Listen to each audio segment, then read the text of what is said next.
आज आहे शिवजयंती. शिवजयंतीच्या तुम्हा सगळ्यांना खूप खूप शुभेच्छा. त्याचबरोबर आज आहे आमच्या गुडीचा बर्थडे. त्यासाठीच आम्ही आलो होतो सांगलीत बर्थडेचे साहित्य घेण्यासाठी. आणि आज नाही तर सांगलीत भरपूर गर्दी होती. शिवाजी महाराजांच्या इथं ना खूप छान डेकोरेशन वगैरे केलं होतं. बहुतेक तिथं बघण्यासाठी कार्यक्रम होता. आमच्या आवीचं बऱ्याच दिवसापासून चाललेलं की मला स्टडी टेबल पाहिजे. मग येतात तर त्याला ते घेऊन आलो होतो. आल्यानंतर लागलो आम्ही बर्थडेच्या तयारीला. तर इथं ना डेकोरेशन वगैरे करत होतं. साधं सिंपलच करायचं होतं, जास्त काय म्हणजे मोठं करायचं नव्हतं.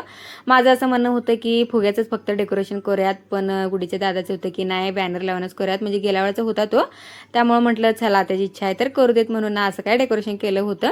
आणि आम्ही प्रत्येक वेळी मुलांना देण्यासाठी ना पोहेच करत होतो प्रत्येकाच्या बर्थडेला. पण ह्यावेळी मुलं सुद्धा म्हणत होती की मम्मी थोडं वेगळं काहीतरी करूयात. मला सुद्धा तसंच वाटत होतं. त्यामुळं ना आज आम्ही वडापाव ठेवलं होतं मुलांसाठी.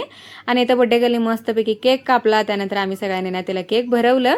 आणि गुडीच्या मैत्रिणी सुद्धा आल्या होत्या. आणि तिच्या मैत्रिणीमुळे ना तिच्या बर्थडेला अजून 4 चांद लागले होते. बर्थडे वगैरे झाल्यानंतर मग लागले मी स्वयंपाकाला. तर पटपट सगळं स्वयंपाक करून घेतलं. त्यानंतर जेवण केलं.